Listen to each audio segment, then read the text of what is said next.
حضرت ابراہیم ابن ادہم رحمہ اللہ بہت بڑے بزرگ ہیں، بہت بڑے ولی اللہ ہیں. کہتے ہیں ایک نوجوان آیا، نوجوانوں سنیے گا، کہتے ہیں میرے پاس ایک نوجوان آیا، کہنے لگا اے اللہ والے، اے بزرگ انسان، اے عالم انسان، سچ بات کہنے لگا ہوں. نے کہا بولیے. کہنے لگے میرے اوپر خواہشات کا غلبہ ہے، میں اپنے نفس پر ظلم کر جاتا ہوں. انا مسرف علی نفسی، دل میرا سخت ہے، گناہ کر کر کے اپنے اوپر زیادتیاں کر جاتا ہوں. آپ کے پاس اس لیے آیا ہوں کہ کوئی ایسی چیز بتائیں کہ اللہ یلین قلبی وینورہ، کہ اللہ میرے دل کو موم کر دے اور نور ایمان سے منور کر دے. سنیے گا، مزہ آئے گا. یہ بندہ آیا گناہگار ہے، سچ سچ بات کہہ گیا. ہم سے بھی لوگ فون پہ پوچھتے رہتے ہیں، سچ سچ بات کہہ گیا، نہیں قابو کر سکتا ہوں، گناہ ہو جاتے ہیں، کوئی طریقہ بتائیے. کہنے لگے اے نوجوان، تو نے سچ بتایا، اب مجھ سے بھی سچ سن. 6 چیزیں بتانے لگا ہوں، 6 خصلتیں، 6 خصلتیں تو مجھ سے لے لے، اس کے بعد میری طرف سے گارنٹی ہے آپ جو بھی عمل کریں گے وہ آپ کو نقصان نہیں دے سکے گا، آپ کو ذرا تکلیف نہیں پہنچا سکے گا.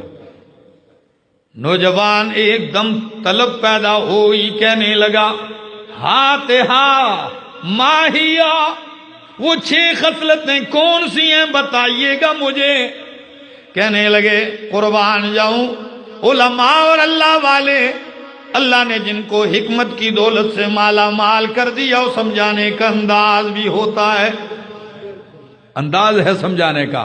سنیے، کہنے لگے اے جوان، پہلی خصلت یہ ہے الخصلت الاولی، پہلی خصلت یہ ہے اذا اردت ان تعصی اللہ، جب تو یہ ارادہ کرے کہ اللہ کی نافرمانی کا، گناہ کرنے کا ارادہ کر جائے، اللہ کی نافرمانی کا ارادہ جب تو کر بیٹھے گناہ کرنے کے لیے، تو فرمایا پہلی خصلت یہ ہے فلا تأکل رزقہ، اتنا خیال کر جب اس کا گناہ کرتا ہے، نافرمانی کرتا ہے، تو اس کا رزق نہ کھا. یہ پہلی خصلت پیدا کر اپنے اندر.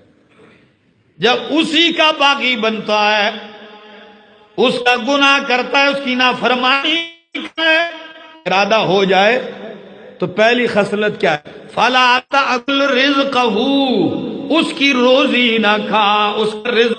عجیب بات ہے، اذا کان البر والبحر والمشرق والمغرب والسہل والجبل، جب مشرق مغرب، شمال و جنوب، بر اور بحر، پہاڑ اور ہموار، یہ سارا اللہ کا رزق ہے، جب یہ نہ کھاؤں تو فمن أين آکل، پھر میں کہاں سے کھاؤں گا؟ تو اللہ والے نے کہا پھر سچ بتا، افیحسن بک، کیا پھر تیرے شان کے یہ لائق ہے کہ تو اس کا رزق بھی کھائے اور اس کی نافرمانی بھی کرے؟ کیا یہ بات سوٹ کرتی ہے آپ کو؟ کہنے لگا لا واللہ، یہ تو میرے لائق نہیں کہ کھاؤں اس کا اور نافرمانی بھی اسی کی کروں.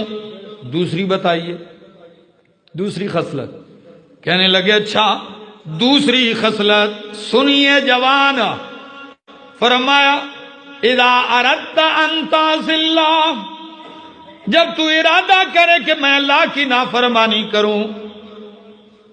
بہت سارے مواقع آتے ہیں، دن میں، رات میں، خلوت میں، جلوت میں، کوئی نہیں دیکھتا. جب تیرا ارادہ ہو اللہ کی نافرمانی کرنے کا، گناہ کرنے کا، تو دوسری خصلت یہ اپنا کہ فلا تسکن بلدہ، پھر اللہ کے شہر میں، اللہ کی بستی میں نہ، اللہ کی زمین پہ نہ رہے. پھر کر گناہ.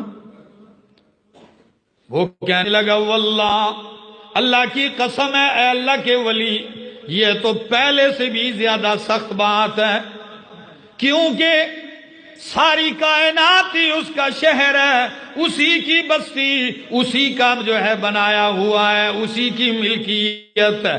جب میں اللہ کے شہر میں نہ رہوں تو فی ای جہۃ اسکن، پھر رہوں گا کہاں؟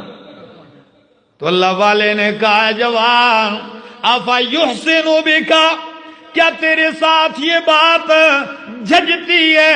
کیا یہ تیرے لائق ہے؟ کیا یہ بات اچھی لگتی ہے تیرے ساتھ کہ تو رزق اس کا کھائے، اسی کے شہر میں رہے، اسی کا کرے دار بن کے رہے اور اسی کی نافرمانی کرے؟ کیا پھر یہ تیرے نشان ہے؟ کہنے لگا اللہ واللہ نہیں. تیسری خصلت بتائیے.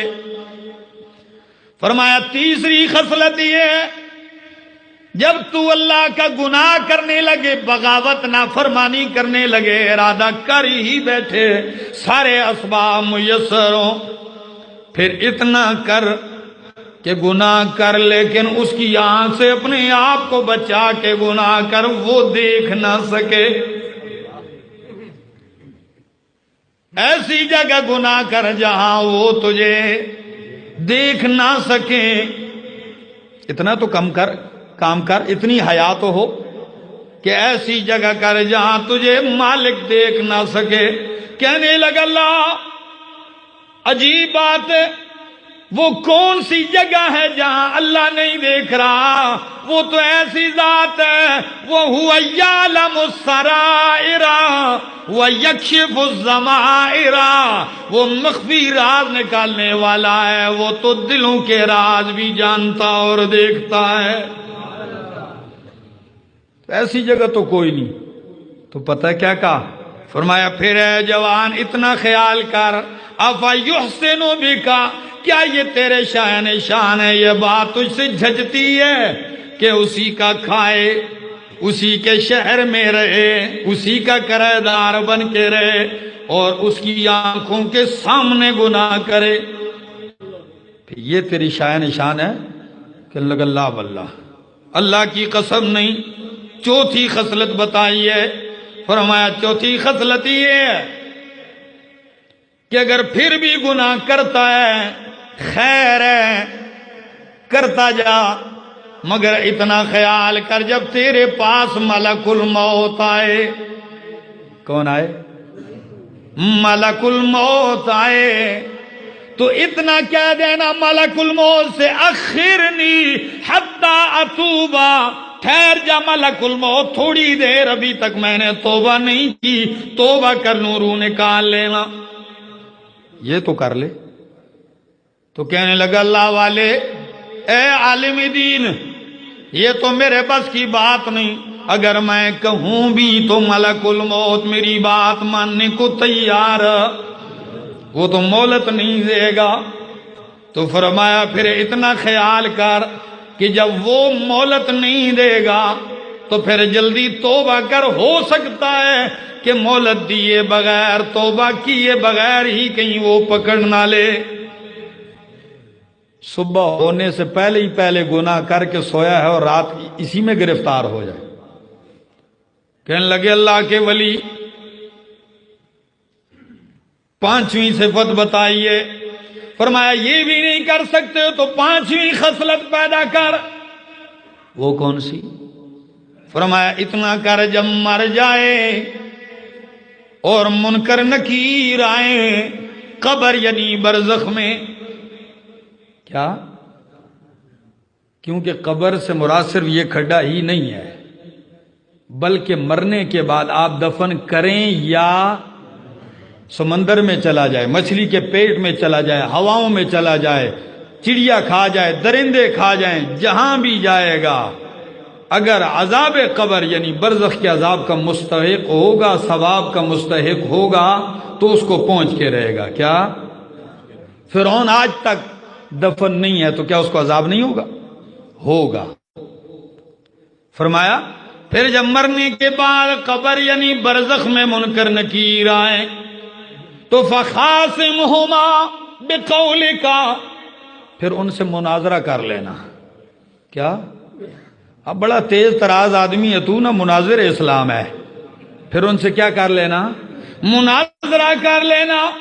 اور ان دونوں کو فخاصمہما، ان دونوں کو چپ کروا دینا، لاجواب کر دینا. کہنے لگے اللہ کے بندے یہ تو میرے بس کی بات یہ بھی نہیں کر سکتا. آخری صفت بتائیے، چھٹی خصلت.